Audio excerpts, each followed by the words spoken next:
ravi de vous retrouver, mesdames, messieurs, après ces 2 semaines d'absence indépendante de notre volonté, mais nous sommes là. Nous espérons vous retrouver également en bonne santé pour notre émission Message unique sur la chaîne panafricaine Aoussa 7. C'est une émission spéciale, je puis déjà vous le dire, elle n'est pas comme les autres parce que nous revenons d'un petit congé de 2 semaines et j'ai ici avec moi les invités que vous avez peut-être souvent eu l'habitude de voir, à savoir le prédicateur Alassa. Bonsoir prédicateur Alassa. Oui, merci, bonsoir monsieur le journaliste. Une fois de plus, nous rentrons dans notre nouvelle salle rénovée. Et qu'à la face que cette antenne où nous sommes et nous passons le message unique, que ce soit la meilleure de toutes les chaînes du monde, et que par son directeur, pour la première fois que je vais m'adresser à lui, qu'à la face qu'il aille d'avant et que sa société soit la meilleure parmi les chaînes du monde entier, et de ce quoi maintenant que nous aussi nous mettons notre petit effort en passant à la télé par le biais de Cheikh Imam Mokhtar, car la lui donne aussi le mérite de ce qu'il nous fait chaque semaine. Merci, prédicateur Alassa. Pour le reste des invités, je m'en occupe. Alors, en face de vous, nous avons Daoud Abou. Il est là, c'est la première fois qu'il est là. Monsieur Daoud, bonsoir. Oui. Mais il faut dire déjà que vous êtes souvent présent dans les coulisses. Hein? Exactement. Je suis souvent derrière la caméra. Effectivement. Aujourd'hui, alhamdulillah, j'ai eu ce privilège-là de m'asseoir avec nos devanciers en sciences afin de pouvoir apporter ma petite contribution, Inch'Allah. À côté de vous, on a Imam Mokhtar qu'on ne présente plus. Bonsoir Imam. Bonsoir monsieur le journaliste, bonsoir n'est-ce pas aux téléspectateurs de par le monde entier. Tous les noms appartiennent à Allah, maître et Seigneur de l'univers. Priez, bénissons d'Allah sur le sceau du prophète Mohammed, de sa famille, puis tous ses compagnons, ainsi que sur tous ceux qui vont accepter et emprunter la voie de cet islam jusqu'au jour du jugement dernier. Bonsoir. Alors, comme je le disais tantôt aux téléspectateurs, l'émission est spéciale. Vous le constatez peut-être, nous sommes dans un nouveau décor. Avec tout ce que nous avons comme panne d'électricité ici dans notre ville, nous avons profité pour faire un réaménagement pour vous faire plaisir. Et c'est pourquoi aujourd'hui, pour vous faire savoir que l'émission existe toujours et que nous allons continuer à la présenter aux heures que vous connaissez, nous avons programmé cette émission spéciale pour quelques minutes afin que vous reprenez l'heure de votre émission Message unique tous les samedis. Alors, Imam Mokhtar, nous allons causer, c'est une causerie parce que j'ai pas eu le temps de convoquer les pasteurs, c'était pas nécessaire, c'est pourquoi je vais causer avec vous. Alors, la dernière fois nous parlions de l'unicité de Dieu. Voilà. L'unicité de Dieu. Maintenant, la question que je vais vous poser, puisqu'on n'a pas la partie adverse, est-ce qu'il est possible de savoir qu'on n'est pas sur la voie qui mène vers le Dieu unique? Oui, il est possible de savoir. Bismillahirrahmanirrahim. Vous savez, monsieur le journaliste, Allah nous avait créé pour 3 raisons. Allah nous a créé pour 3 raisons. La première chose, Allah nous a créé, n'est-ce pas, pour le rendre un culte plus exclusif dans sa divinité, dans sa seigneurie et dans ses noms et attributs. Deuxièmement, nous avons été créés pour faire passer, n'est-ce pas, pour mettre en pratique, j'allais dire, les injonctions, n'est-ce pas, de cette divinité. C'est-à-dire l'ordonnance du bien et aussi l'abstinence du mal, et que ça soit notre quotidien. Troisièmement, nous avons été créés pour faire valoir et parvenir ce message aux extrémités de la terre, ou encore à notre environnement, ou encore dans la péripétie où nous nous trouvons. Voilà les 3 raisons pour lesquelles nous avons été créés. Et quatrièmement, patienter. Vous voyez un peu. D'accord, on va les résumer ensemble. Hein, oui. Pour que ça passe dans, voilà, effectivement. La première chose c'est... Allah dit wal asr. Innal insana lafi khusr illa alladhina amanu wa amilu salihat 2 وتواصوا بالحق 3 وتواصوا بالصبر 4. Rami, d'ailleurs, a résumé tout le Coran dans cette sourate, dans cette ligne du sourate. Oui, il dit donc nous avons été créés pour rendre un culte pur et exclusif à Allah dans sa souveraineté. Parce que si on va développer ça après. Dans sa divinité, on va développer également après, et dans ses noms attributs. Voilà le premier but pour lequel nous avons été créés. Deuxièmement, nous avons été créés pour mettre en pratique ces injonctions-là. C'est-à-dire qui se concrétise par l'ordonnance du bien et l'abstinence du mal, dictée, n'est-ce pas, par ce Seigneur. Troisièmement, nous avons été créés pour faire triompher la loi de Dieu, la loi d'Allah, sur tout système inventé par l'esprit de l'homme païen. Et quatrièmement, maintenant, patienter par rapport à tous ces événements. Mais comment l'être humain pouvait connaître le but de sa création si Allah ne lui avait pas montré le moyen pour connaître ces quatre passages ou bien ces 4 critères? Allah a choisi, n'est-ce pas, de nous envoyer les prophètes. Et ces prophètes ne devaient pas être des anges, ne devaient pas être des dieux, ne devaient pas être des fils de Dieu. C'était des humains comme nous, sortis du milieu de nous. Tout ce qu'on pouvait sentir, eux devaient également sentir à leur tour. La famine, la soif, la maladie et la mort. Pour nous prêcher et véhiculer plutôt le message salvateur de l'islam. Vous comprenez un peu? Et il n'y a pas, vous ne verrez en aucune manière ou en aucun cas un prophète ange venir sur la terre. Les anges ne viennent pas sur la terre en tant que le messager. Ils viennent déposer le message à un prophète humain et celui-ci transmet à ses semblables. Et pendant le nombre de messagers, Allah dit seul lui connaît le nombre de messagers qu'il a envoyés sur la terre. Vous comprenez un peu? Bien sûr, il y a certains récits de l'islam qui disent 124 000 prophètes. Mais ça, c'est un récit faible par rapport, n'est-ce pas, à son sens, n'est-ce pas, par rapport à son, ce qu'on appelle le isnad, ou bien qu'on appelle la chaîne de transmission, quoi. Donc la chaîne de transmission a rendu, n'est-ce pas, il y a une personne douteuse qui a rendu, n'est-ce pas, ce récit faible. Pourquoi? Parce que Allah dans le Coran, dans le verset, chapitre 4, verset 160 à 164, il dit au prophète Mohammed sallallahu alayhi wa sallam, il y a les prophètes dont nous avons raconté l'histoire précédemment, et les prophètes dont nous avons pu raconter l'histoire, et Allah a parlé à Moïse à vive voix. Donc Allah a choisi ce messager pour nous faire connaître ces 4 choses dont Allah attend de nous, qui était le but de notre création et le but de notre venue sur la terre. Merci Imam Mokhtar. Alors, le temps pour moi de rappeler à la régie de changer les numéros qui sont au bas du petit écran. Dans le cas contraire, les annuler complètement parce que c'est une émission spéciale. C'est vrai que les téléspectateurs ne nous attendaient pas. Voilà, merci. Merci. Ok. Prédicateur Alassane. Oui, monsieur le journaliste. Alors, Imam Mokhtar parlait du culte pur. Comment savoir qu'on n'est pas dans le culte, dans un culte pur? Oui, il faut d'abord connaître avant de s'engager. Parce que toute personne... Connaître quoi avant de s'engager? Connaître les religions. Soit enseignées par nos professeurs des mosquées ou bien nos professeurs des établissements islamiques.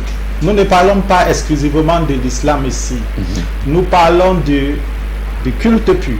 Le culte pur, je veux savoir, est-ce qu'il est possible à un individu qui veut plaire à Dieu de savoir qu'il n'est pas sur le bon chemin? Parce qu'on est tous d'accord que quand on n'est pas sur le chemin d'un Dieu unique, on est égaré. Alors, l'imam a donné quelques éléments. Et parmi ces éléments, il y a le culte pur. Il faut... Non, les 4 éléments sont, je répète voilà, encore, puisque le plateau est uniquement musulman. Écoutez bien, c'est la sourate, n'est-ce pas, du temps. Allah dit pas, je jure pas le temps.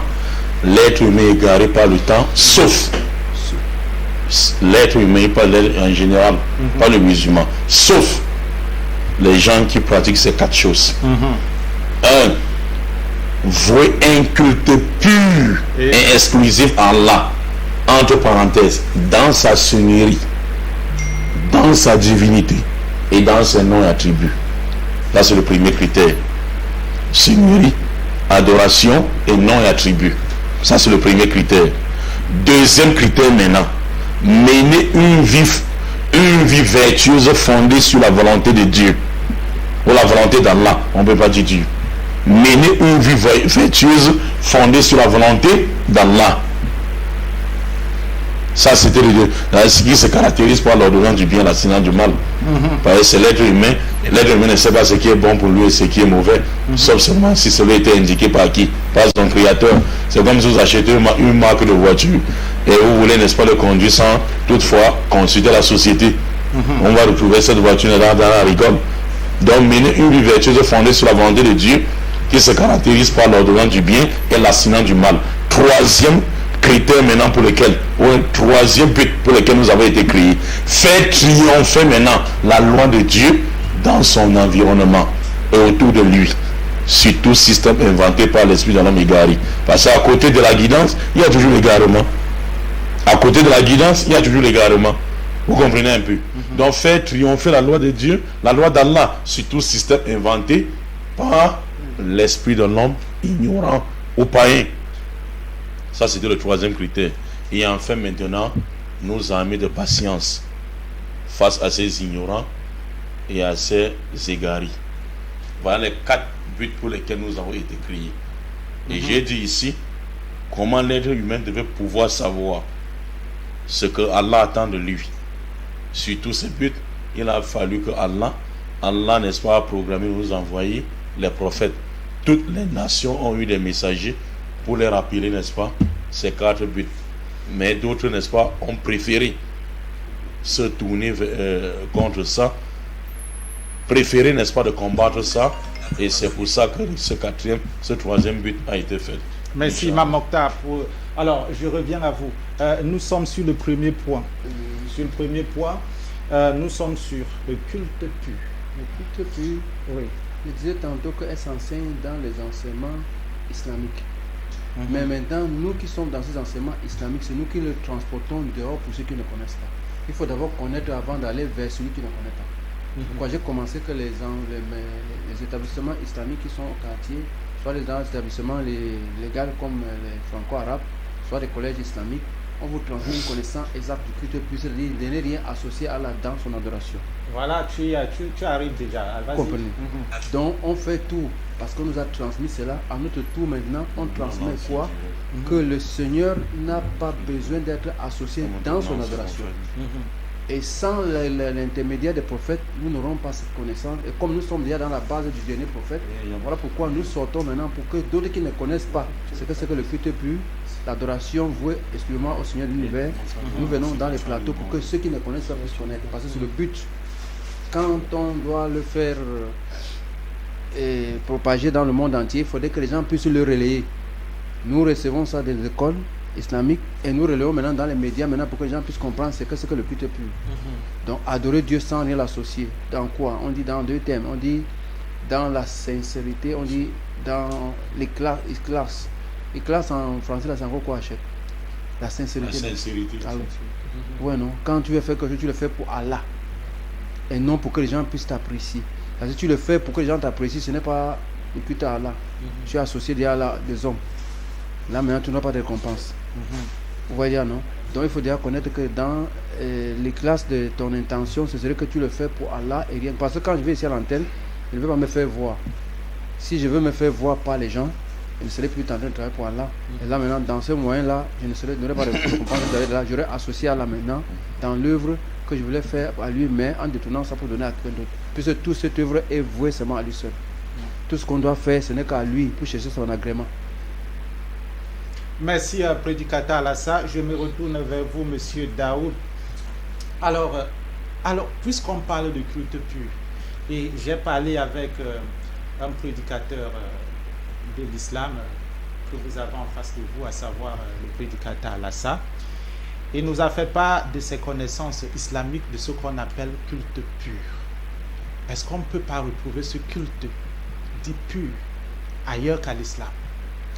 نعم بسم الله الرحمن الرحيم والذي أرسل رسوله بالهدى ودين الحق ليظهره على دين كله وكفر بالله شهيدا ثم الصلاة والسلام على من لا نبي بعد وعلى آله وأصحابه ومن والاه. Non, monsieur le journaliste, c'est impossible. C'est impossible parce que Allah a dit dans le Coran, Inna din inna Allahi al-Islam. La religion agréée par Allah, c'est l'islam. Et est-ce que vous ne parlez pas là en tant qu'islam? Vous n'êtes pas là entièrement? Non, pas du tout, pas du tout. Parce que Allah, c'est lui qui est le créateur de l'univers. Ouais. Et c'est lui qui a légiféré sa religion. Et il a très bien dit que la religion agréée par lui, c'est l'islam. Pourquoi? Parce que c'est cet islam-là qui a été la religion de tous les prophètes. Hein? Comme l'a dit mon dévancier en sciences, Imam Mokhtar Fizahullah, Allah a dit dans le Coran, وَلَقَدْ بَعَثْنَا فِي كُلِّ أُمَّةٍ رَسُولًا أَنِ اعْبُدُوا اللَّهَ وَاجْتَنِبُوا الطَّاغُوتَ. J'ai envoyé dans tout le monde entier, dans chaque nation, un prophète. Hein, pour dire aux gens, adorez Allah lui seul et écartez-vous des fausses divinités. Hein, donc le but d'envoi de tous ces messagers-là, c'était pour prêcher le monothéisme pur. Et la base de l'islam, c'est quoi? C'est le monothéisme pur. C'est la tawhid. Hein, c'est que vous ne trouverez pas ailleurs. Parce que dans d'autres religions, cet monothéisme est bafoué. Est bafoué complètement. On prend l'exemple dans le christianisme, mais on adore clairement un messager de Dieu, et ça c'est le polythéisme. Ça c'est entre parenthèses. Oui, c'est entre parenthèses. Parce qu'ils ne sont pas là pour se défendre. Voilà. On n'aimerait pas être lâche. Donc voilà. Donc c'est ça. Dans l'islam, le monothéisme pur est respecté. C'est ça même qui est la base de l'islam. S'il n'y a pas le monothéisme, l'islam n'aurait pas la raison d'être. Hein? Donc c'est ça, monsieur le journaliste. Merci. Alors, on a essayé de parler du culte pur, qui est le premier élément. Nous allons descendre au deuxième élément, à moins que vous... Non, on ne peut pas aller au deuxième élément, monsieur le journaliste. D'accord, vous avez quelque chose... Vous savez pourquoi on ne peut pas aller au deuxième élément? Pourquoi? Parce que... Pourquoi les êtres humains se sont égarés? Nous avons parlé de prophètes ici, là, qui ont enseigné, n'est-ce pas? Il fallait revenir sur... la preuve que les prophètes ont enseigné le premier élément. Parce qu'on a dit tous ces 4 éléments ces 4 buts ont été enseignés par qui? Les messagers. Or, les messagers ne sont pas seulement dans le Coran. Il y a les messagers dans la Bible. Moi, je n'aimerais pas parler des chrétiens, musulmans. Non, je parle du Coran et de la Bible. On parle du Coran et de la Bible. Vous voyez un peu. Donc, ces prophètes sont reconnus dans l'islam. Mais si ces prophètes sont reconnus dans l'islam, tous les prophètes bibliques sont reconnus dans le Coran. Et nous sommes en train de dire que tous ces prophètes ont prêché tous ces 4 buts de la création de l'être humain. C'est normal et c'est naturel qu'on prouve que ces prophètes ont prêché ce premier but. Avant d'aller au deuxième but, vous comprenez un peu? Allez-y donc, vous avez... Donc ici, commençons par Abraham. Abraham a prêché le monothéisme pur. Dans la Bible comme dans le Coran. Lorsqu'il dit dans la Bible, par exemple, Dieu le choisit dans la Bible, dans Genèse chapitre 12, verset 1 à 3, il dit: va-t'en de ton pays, de ta patrie, vers le pays que je t'indiquerai. Je ferai de toi une grande nation, et toutes les familles de la terre seront bénies en toi. Je maudirai ceux qui te maudiront, et je bénirai également ceux qui te béniront. Abraham a cru à un seul Dieu. Et même dans le livre de Galates, l'apôtre Paul reconnaît dans Galates 3, verset 6, de même qu'Abraham crut, et cela fut imputé à sa foi, reconnaissez que ce sont ceux qui ont la foi qui sont appelés les enfants d'Abraham. C'est-à-dire Abraham, c'est pour ça que tous les religions abrahamiques, dit abrahamiques, ont pour référence qui? Abraham. Maintenant, on va essayer un peu de lire le Coran. On va essayer un peu de lire quelques versets du Coran dans la sourate 2, à partir du verset 130. Vous comprenez un peu? Sourate 2, verset 130. Allah dit: qui aura donc en adversion la religion d'Abraham, sinon celui qui sème son âme dans la sottise? Car certainement nous l'avons choisi dans ce bas monde et dans l'au-delà, et il est certes du nombre de gens de bien. Quand son Seigneur lui avait dit: soumets-toi, aslim, qala aslamtu li rabbil alamin, soumets-toi, Abraham dit: je me soumets au Seigneur de l'univers. Donc Abraham se soumet à un seul Dieu unique. Vous comprenez qu'Abraham n'a jamais dit: mon Dieu est 3, mon Dieu est 4, mon Dieu est 5, où il y a une pluralité de Dieu. Il n'a jamais cru à la pluralité de Dieu. Abraham avait cru seulement Allah a un seul Dieu, sans philosophie. Et ici, quand son Seigneur lui avait dit, il dit, je me soumets au Seigneur de l'univers. Et c'est ce qu'Abraham recommanda à ses fils. Méditez bien, c'est ce qu'Abraham recommanda à ses fils. Or, dans la Bible, comme dans les traditions prophétiques en Islam, Abraham avait 3 femmes. Il avait, n'est-ce pas, Agar, avec qui il a eu Ismaël. Il avait Sarah, avec qui il a eu Isaac. Il a eu Ketura, avec qui il a eu 6 enfants. Médan, Madian, Shoa, Gisbak plutôt, jusqu'à tous les 6 enfants. Ça faisait 8. Oui. On dit c'est ce qu'il a enseigné à ses enfants. C'est 8 enfants. Il a enseigné quoi? La soumission à la volonté d'un seul Dieu unique. Le monothéisme pur. Vous comprenez que ici dans la maison d'Abraham ne pouvait pas avoir le polythéisme. Mais nous allons voir quand est venu le polythéisme pour bafouer ce but pour lequel nous avons été créés et que les prophètes étaient venus enseigner. Vous comprenez un peu? De même que Jacob, ici nous sommes dans la maison d'Isaac. Allah maintenant précise la maison d'Isaac. Parce que Jacob a eu Ésaü et Jacob. Isaac a eu Ésaü et Jacob qui étaient les 2 jumeaux. Maintenant, Jacob, à son tour, il a dit quoi à ses enfants? Oh mes fils, Allah vous a choisi la religion. Ne mourrez point autrement que soumis à lui seul Allah. Ne mourrez pas sans être soumis à lui seul Allah. Êtes-vous témoin lorsque la mort se présenta à Jacob et il rassembla ses fils? Il a dit, qu'adorerez-vous après moi? Les fils répondirent, papa, nous allons adorer ta divinité qui est unique et la divinité de tes pères, Dieu d'Abraham, d'Ismaël, d'Isaac et de toi, notre père Jacob. Divinité unique à laquelle nous nous sommes soumis. Vous comprenez un peu? Oui. Donc ici, nous savons que tous les messagers qui sont venus maintenant, la quasi-totalité de ces messagers sont sortis d'Abraham par Isaac et Ismaël, également les 6 enfants de Ketura. On voit que chez Ismaël, Allah a envoyé Muhammad salam, qui devait seulement enseigner quoi? La foi de son père Abraham. Dans la maison d'Isaac, on voit des pluralités de messagers dont nous croyons. Moïse. Pourquoi cette pluralité dans la maison de Jacob? À cause du désordre. Parce que Jésus-Christ avait bien dit, c'est le malade qui a besoin de qui? Du médecin. C'est pour ça que l'autre fois ici, je disais que c'est la maison la plus foutue et la plus pourrie. Et vous savez, Dieu envoie les prophètes quand il y a nécessité, quand il y a une maladie. Vous comprenez un peu? Oui, oui. Donc ici, vous comprenez que dans la maison d'Isaac, Dieu a envoyé Moïse, Josué. Oui. Dieu a envoyé Samuel. Dieu a envoyé Jérémie, Daniel, Ézéchiel, Amos, Osée, passant par Nahum, Habakkuk. Tous ces messagers étaient dans la maison, n'est-ce pas? Osée et tous ces Amos, tous étaient Élisée. Tous étaient dans la maison, n'est-ce pas?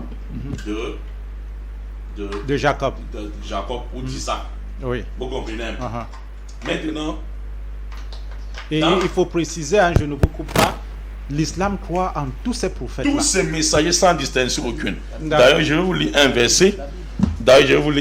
Ici dans le Coran chapitre 4, à partir du verset 160 à 150, même à partir du verset 150. Allah dit ceci dans le Coran chapitre 4, à partir du verset 150. Ceux qui ne croient pas en Allah et à tous ces messagers, et ceux qui sont cités dans la Bible, et qui veulent faire distinction entre Allah et ses messagers en disant, nous croyons en d'autres, mais nous ne croyons pas en d'autres. Allah dit, et qui veulent prendre un chemin intermédiaire entre la foi et la mécréance, voilà les vrais mécréants. Donc, là, parmi les 6 piliers de la foi islamique, il y a la croyance à tous les messagers. Donc, l'islam est basé sur 5 piliers. Mais la foi en elle-même est basée sur 6 piliers. Qul amana billah wa malaikati wa kutubi wa rasuli wa yawmil akhir wa tu'mina qadri khairi wa sharri wa min Allah ta'ala.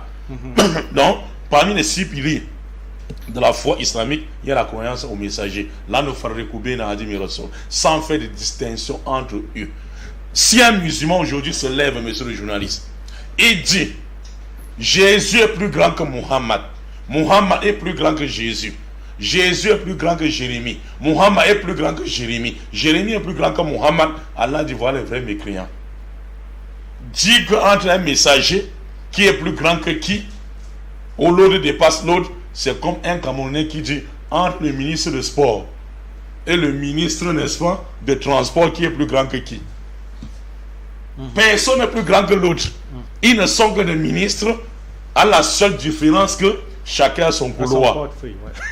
Vous comprenez un peu. Mais ils sont tous les ministres à leur chef qui est un chef d'État. C'est comme ça les prophètes avaient Allah. Allah avait envoyé les prophètes dans chaque nation pour les prêcher, n'est-ce pas, le monothéisme dans le sens indiqué, comme nous avons fait ici. Nous avons dit ici précédemment. Vous comprenez un peu. Maintenant, tous ces messagers sont venus, ils ont prêché le monothéisme pur. De l'autre côté maintenant, d'autres gens sont sortis pour bafouer ce monothéisme pur. C'est pour ça que depuis qu'on fait ces débats-là et ces échanges, vous ne trouverez pas un seul messager qui a prêché, n'est-ce pas, la Trinité, qui a prêché le polythéisme, qui a prêché la philosophie. Dieu est fils, Dieu est être humain, Dieu a un fils, Dieu est tel. Vous ne trouverez pas jusqu'à la fin du temps. Vous comprenez un peu. Ils ont invité leur peuple à se soumettre à Allah en croyant en un seul Dieu unique. Et de deux maintenant, inviter leur peuple à mettre en pratique les injonctions d'Allah. Allah dit Qul inna salati wa nusuqi wa mahyaya wa mamati lillahi rabbil alamin la sharika Allah. Et Allah dit au Muhammad dit Qul an awwal muslimun. Dis aux gens que ma prière, mes sacrifices, ma vie, ma mort appartient uniquement à Allah, qui n'a point d'associé. Et dit aux gens que tu es le premier à être soumis. C'est-à-dire à mettre en pratique le deuxième but, à mettre en pratique les injonctions. Par exemple, le prédicateur ne peut pas dire Allah est unique en disant qu'il suit le messager. Mais lui, sa vie est remplie d'idolâtrie. Parce que le contraire de ce monothéisme, c'est quoi? Poly. Le contraire de mono, c'est poly. Et il y a plusieurs façons. Les prophètes étaient envoyés pour nous montrer comment reconnaître le poly et le monothéisme. Et il nous enseigne que le monothéisme se reflète dans l'acte comme dans la parole. Tout comme le polythéisme se reflète dans l'acte et dans la parole. Tout endroit peut toucher le polythéisme, le monothéisme, j'allais dire, dans ce même endroit peut être touché quoi? Le polythéisme. Ça veut dire, si dans les actes par exemple, Allah nous a ordonné de se prosterner pour lui, et nous défend de se prosterner pour un autre, ça ne sera plus le monothéisme que tu pratiques, mais le contraire du monothéisme. Si Allah nous ordonne de dire uniquement que c'est toi seul que nous adorons, il ne nous appartient pas de dire à quelqu'un que c'est toi seul qui peut me nourrir. Les prophètes étaient venus pour ça. Et parmi nous maintenant, il y a certains gens qui courent à la recherche du bas monde. Je ne voudrais pas ici faire l'émission sur monsieur le journaliste. Non, je vous laisse chuter. Non, je vous laisse chuter quelque part parce donc, que j'ai une question. Parmi nous maintenant, il y a les gens qui courent vers, n'est-ce pas, les biens matériels. Tant même dans l'islam, attention, tant même dans l'islam, parce qu'on ne sommes pas venus ici purifier les musulmans. Oui, allez-y, c'est déjà bon comme vous... oui, nous ne venons pas ici pour purifier les musulmans, attention. Nous venons ici pour purifier l'islam, qui est déjà pur. Et non les musulmans. Ne soyez pas surpris de voir un musulman, il écrit sur la plaque, guérisseur Mamadou, voyant Seydou. Il écrit, ça c'est pas l'islam là-bas, ça c'est les polythéistes. Merci, Imam Mokhtar. Alors, prédicateur Alassa, c'est amusant tout ce qu'il venait de dire. Mais moi, je vais m'arrêter sur les messagers. Hein. Oui. Alors, la question que je vais vous poser par rapport aux messagers, c'est de savoir pourquoi Dieu a choisi d'envoyer différents messagers dans chaque maison. Dans chaque nation, il a envoyé pour qu'ils puissent être informés, pour ne pas se plaindre qu'on n'a pas eu d'informateurs. Oui, c'est vrai. Mais vous savez qu'aujourd'hui, ce problème de messager envoyé dans une maison et un autre dans l'autre maison fait polémique aujourd'hui. Non, ça ne fait pas polémique. Est-ce que Dieu ne pouvait pas choisir Mohamed, par exemple, et l'envoyer dans la maison de Jacob, Isaac, et puis l'envoyer également dans la maison? Il pouvait... Je veux savoir, vous qui... Non, le problème, c'est que, c'est ce qu'on vous dit chaque jour ici, que dans le plan de Dieu, il a envoyé dans chaque nation un messager. Mais pour la fin du temps, il a rassemblé toutes les nations autour d'un messager. C'est pour ça qu'on est là. Ah, ok. C'est là, je comprends, donc c'était dans le plan de Dieu de faire ainsi. Oui, que par le temps passé, il a envoyé à chacun messager, à chaque nation. Maintenant, plus tard, il a sollicité en Abraham la bénédiction de tout le monde par lui. Il faudrait maintenant que l'un de ses descendants vienne comme prophète pour unir tout le monde autour d'un même Dieu. C'est ce qu'on invite les gens toujours à faire ici. Est-ce qu'on ne peut pas dire que Dieu a été quand même à l'origine de cette division que nous sommes en train d'observer? Il n'est pas à l'origine. Lui, il est le créateur. Il connaissait que cette créature. Il connaît tout. Il savait bien qu'en envoyant Jésus dans une maison et Mohamed dans l'autre, ça pouvait créer... Celui qui suit la lecture des Écritures n'a pas de problème. C'est celui qui ne connaît pas les Écritures qui crée problème. Si on dit qu'on a envoyé Jésus comme avant-dernier prophète, à qui? À Israël. Et encore à Israël, à qui on a envoyé Jésus, on dit que non, un prophète viendra de la part de Dieu pour vous guider et le reste du monde vers lui. Sinon, tu n'aurais pu voir la guerre en Israël.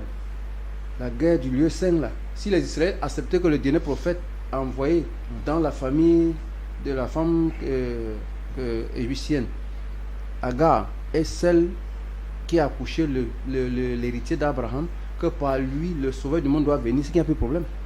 Parce que Dieu fait son plan, envoie les prophètes d'époque en époque. Et même Jacob a précisé que le dernier à venir, il viendra à un temps précis, le temps de la fin. Jacob lui-même dit que le dernier que Dieu va envoyer va venir au temps de la fin. Qui est ce dernier? Jésus vient avant quelques années du temps de la fin.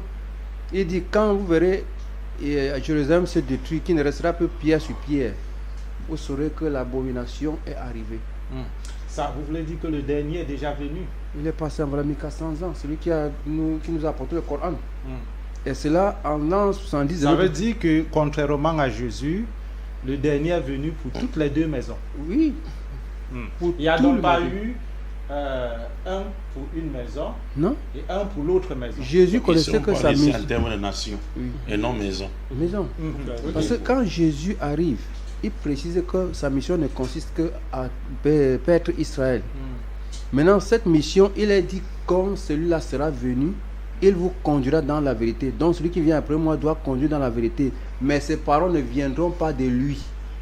Il dira tout ce qu'il aura entendu et vous annoncera des choses à venir. Les gens viennent vous dire non, c'est faux. Si Jésus passe un message clair, les gens veulent essayer de diluer ça pour qu'on ne comprenne pas le sens. C'est un problème pour celui qui n'a pas fait de recherche. Parce que depuis l'Ancien Testament, on sent que un prophète venait hors d'Israël. Les textes sont clairs. Les Israéliens eux-mêmes connaissaient qu'il y a un prophète hors d'Israël qui allait venir. Mais maintenant, ils attendaient, ils ne connaissaient pas la personne. Pour eux, étant dans la servitude, ils voulaient quelqu'un qui doit venir les délivrer de la servitude. Jean-Baptiste commence le baptême. On lui demande, mais qui es-tu pour faire le baptême? C'était programmé de venir les délivrer dans la servitude. Oui, un combattant. On l'appelle un vaillant guerrier qui doit porter l'épée. Il est arrivé quand même? Il est arrivé, il a porté l'épée. Et c'était qui? Mohammed, le dernier. Salam. Jésus, maintenant, quand il s'est présenté aux enfants d'Israël, ils ont dit, c'est pas toi qu'on attend. Nous voulons plutôt un combattant. Puisque Jésus va venir combattre, il est venu le ramener. Alors, avant de laisser de la place à quelqu'un d'autre, ils disent, non, c'est pas toi qu'on attend. Ils ont méconnu Jésus. Un petit poignard, on reconnaît Jésus comme messager d'Allah. Et ceux qui ont cru en Jésus en ce moment seront sauvés. Et ceux qui ont rejeté Jésus en attendant Mohammed, si tu rejettes déjà Jésus et qu'il est là, tu meurs avant que Mohammed arrive, tu es perdant. Parce que Mohammed est venu 500 ans après. D'accord. Mesdames, Messieurs, comme je vous l'ai dit au début de cette émission, nous sommes dans une causerie, rien qu'une causerie. Nous ne sommes pas là pour faire le procès de qui que ce soit. C'est une émission spéciale. Nous avons pensé vous entretenir avant de relancer la semaine prochaine. Vous pouvez également vous inviter dans cette causerie en nous appelant au numéro qui s'affiche au bas de votre petit écran. Pour les appels, je vous conseille le 658 93 52 15. Et pour les SMS WhatsApp, je vous conseille le 620 14 56 87. La semaine prochaine, vous aurez vos pasteurs et nous allons recommencer notre émission dans ce nouveau décor génial que vous êtes en train de voir. Alors, Monsieur Daoud Abou Paslan. Raslan. C'est fort ça. Raslan. C'est très fort ça. Alors, nous sommes sur le premier culte. Est-ce que vous avez quelque chose à ajouter sur ce que les autres ont dit? Non, je n'ai pas grand-chose à ajouter. Vous savez, quand vos devanciers en sciences parlent, vous devez que prendre des notes. Ils peuvent oublier un petit détail. Mais je peux quand même renchérir seulement ce qu'ils ont dit. Allez-y. Oui. Vous savez, le message des prophètes sont les mêmes. Oui. Parce que les prophètes sont venus pour inviter les gens au monothéisme pur. Nous prenons le cas de Moïse dans l'Ancien Testament. Il a dit Shema Israël, Adonai Elohim, Adonai Echad. Jésus-Christ est venu, il a répété la même chose. Et même dans le Coran, c'est confirmé que Jésus a dit la même chose. Jésus dit Wakal al-Masih ya bani Israël, Ubudullah Rabbi wa Rabbahum. Innahum man yushrik billahi faqad harama Allahu alayhi janna wa ma'wahu an-nar wa ma lizalimina min ansar. Jésus dit adorez Allah, mon Seigneur et votre Seigneur. C'est le message de Jésus. Et le message du prophète Muhammad alayhi salatu wa salam, c'est toujours la même chose. Il a invité au monothéisme pur. Arrêtons-nous sur le prophète Mohammed. C'est vrai que les chrétiens ne sont pas là. Pourquoi le prophète Mohammed n'est pas accepté chez les chrétiens? Qu'est-ce qui fait? Est-ce que vous avez essayé, vous musulmans, de vous poser cette question? Je suis sûr que si les chrétiens étaient là, ils devaient me donner les raisons. Mais j'aimerais savoir, vous, qu'est-ce que vous en pensez? Pourquoi rejeter un prophète de Dieu?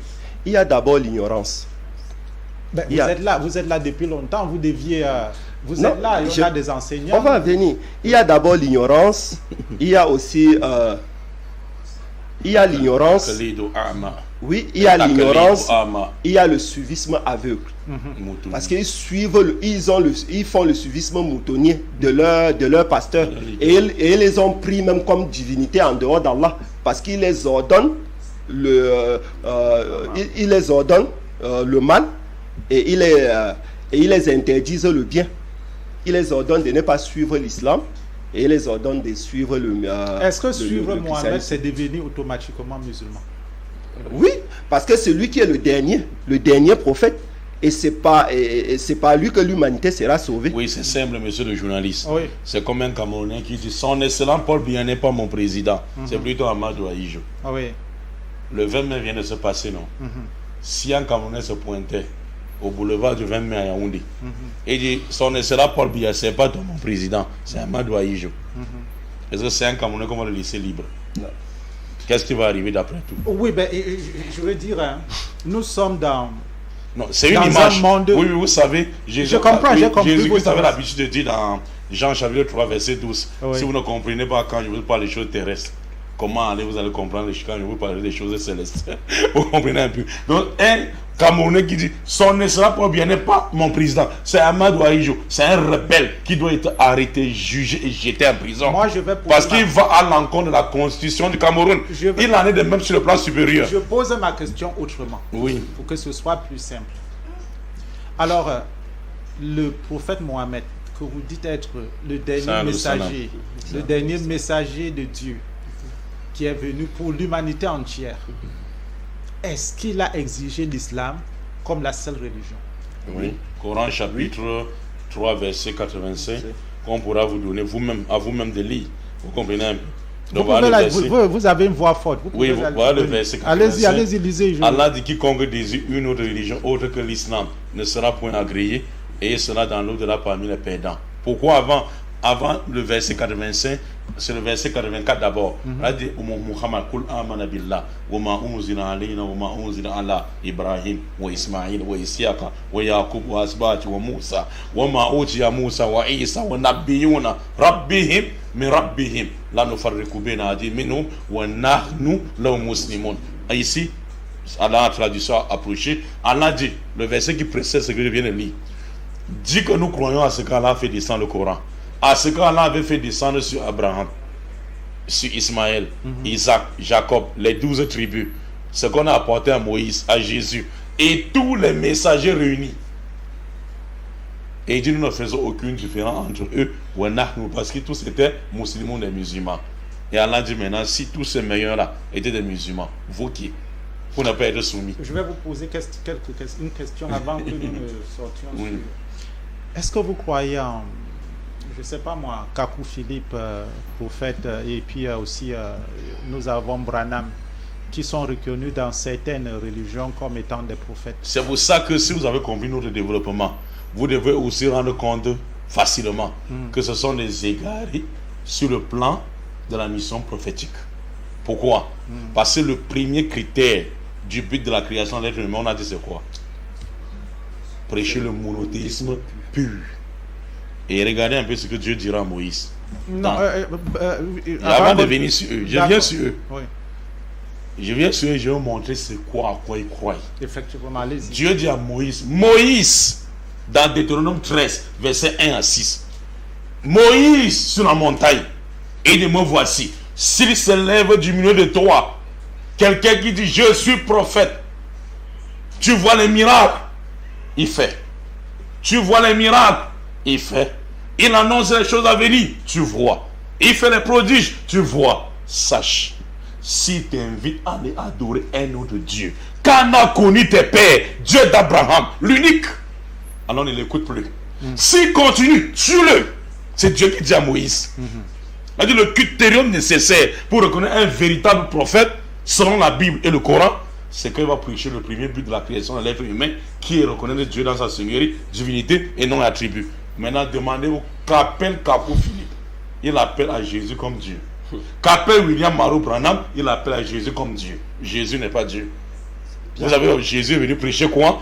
Le frère a cité Inna Allah Rabbi wa Rabbukum. Allah est mon Seigneur, votre Seigneur. Ça, c'est dans le Coran. Coran chapitre 3, verset 51. Allah est mon Seigneur et votre Seigneur. Et ce n'est pas seulement le Coran.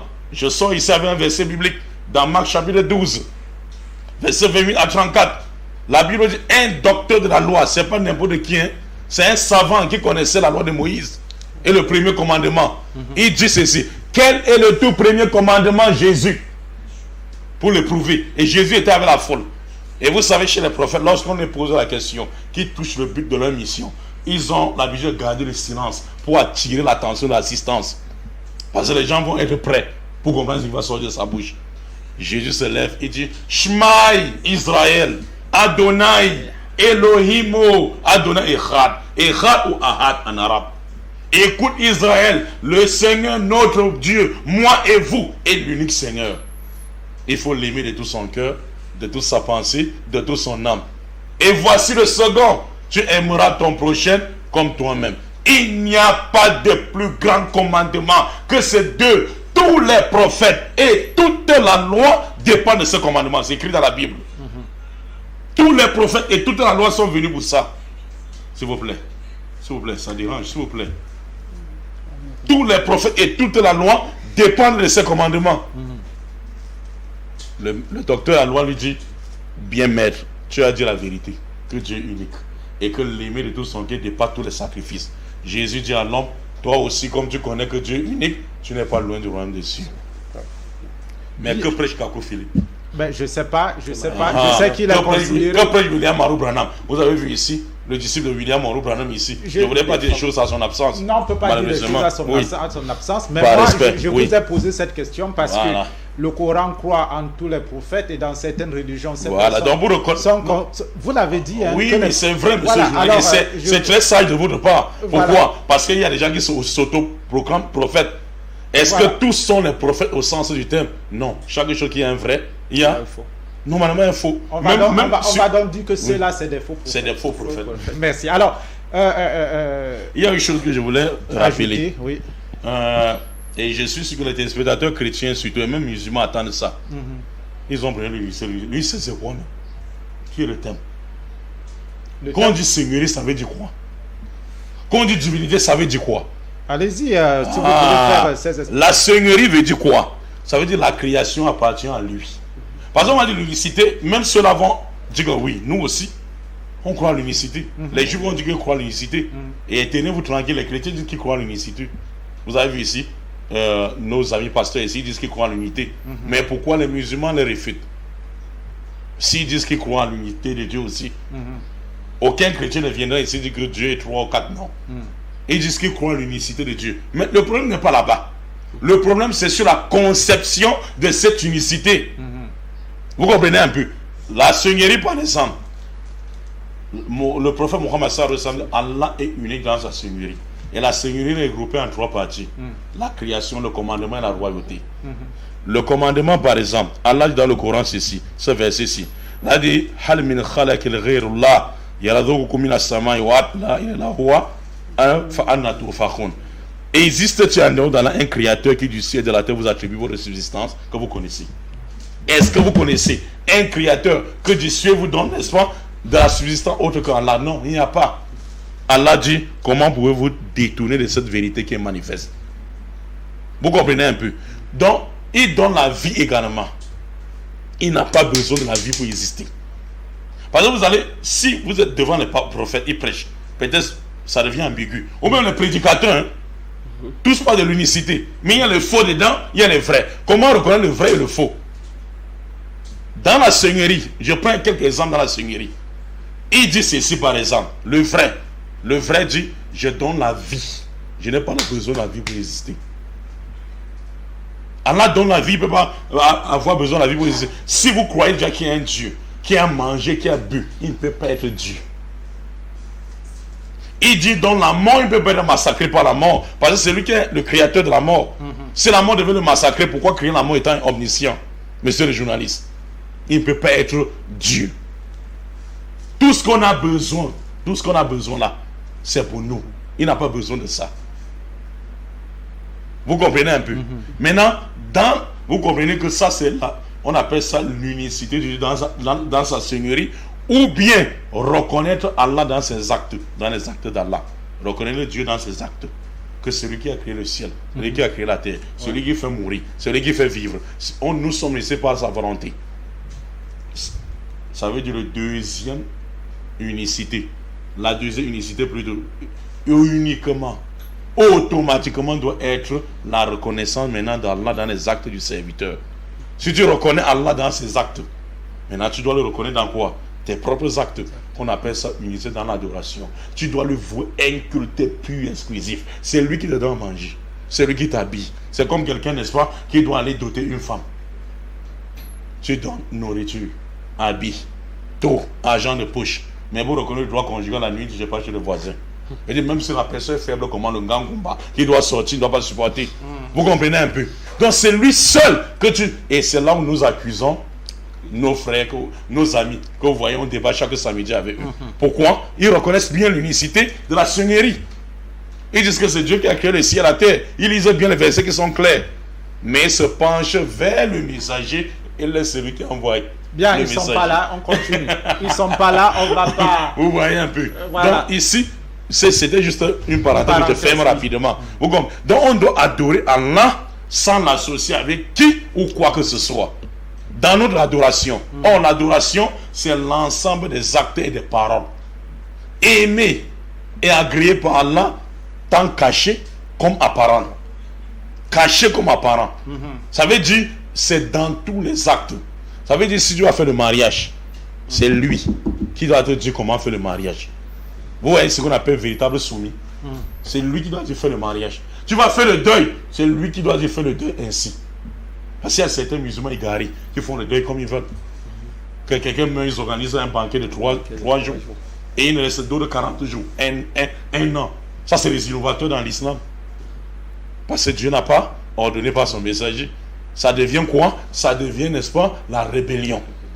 Vous comprenez un peu? Donc ici, c'est Allah qui doit te montrer comment l'adorer.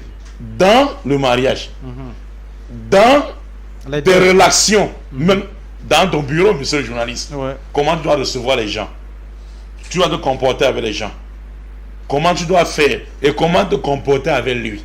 Donc il y a 3 comportements. Comportement avec lui, et comportement avec toi-même, et le comportement avec ton vis-à-vis. Mais nous, l'être humain a choisi quoi? Le comportement selon lui-même. C'est pour ça que nous disons dans la théologie qu'il y a 3 systèmes. Il y a l'homocentrisme, le christosacrisme et le théosacrisme. Le théosacrisme, c'est Dieu qui est au centre de tout. Et c'est à quoi l'islam appelle Dieu au centre de tout, de la vie de l'homme. Tout tourne autour de Dieu, ne parle que de Dieu et n'appelle que vers Dieu.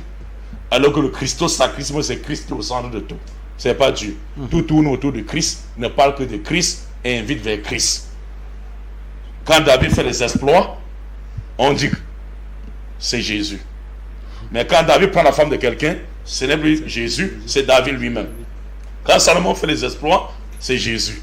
Quand Salomon est détourné par ses épouses, ce n'est plus Jésus, c'est Salomon lui-même. Tout ce qui est bien, donc tout tourne autour de Jésus-Christ. C'est ce qu'on appelle le christosacrisme dans la théologie. Et enfin, l'homocentrisme qu'on trouve en Occident, en Europe. Ouais. C'est l'homme qui est au centre de tout. Dieu n'est pas là ni Christ. Il pense pouvoir réaliser tous ses actes, toutes ses entreprises sans la présence de Dieu. Et c'est ça que les États du monde entier ont adopté. Ils ont adopté ce qu'on appelle l'homocentrisme.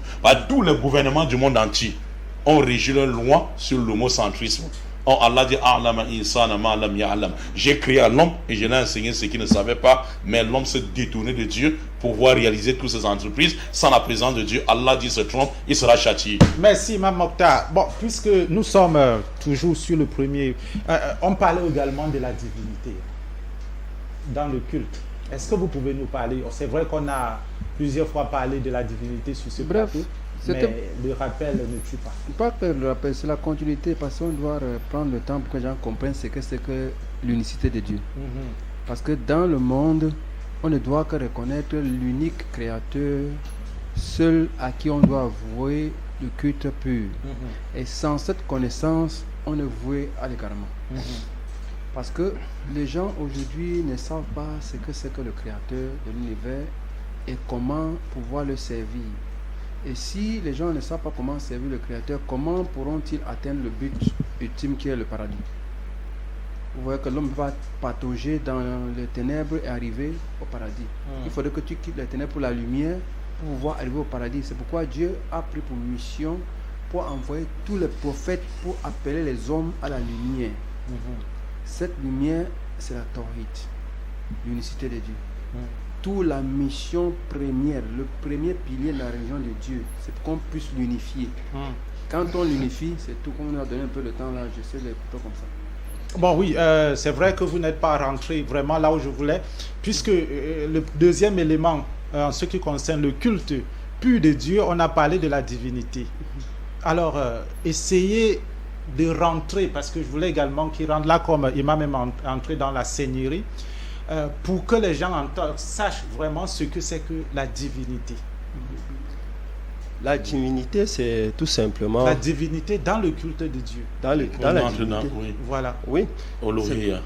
C'est comme Allah dit dans le Coran, وَمَا خَلَقَتُ الْجِنَّ وَالْإِنسَ إِلَّا لِيَعْبُدُونَ. Je n'ai créé les djinns, les êtres invisibles et les humains pour qu'ils m'adorent. Et il y a un grand érudit en islam, Imam Ahmad ibn Hanbal, il a dit que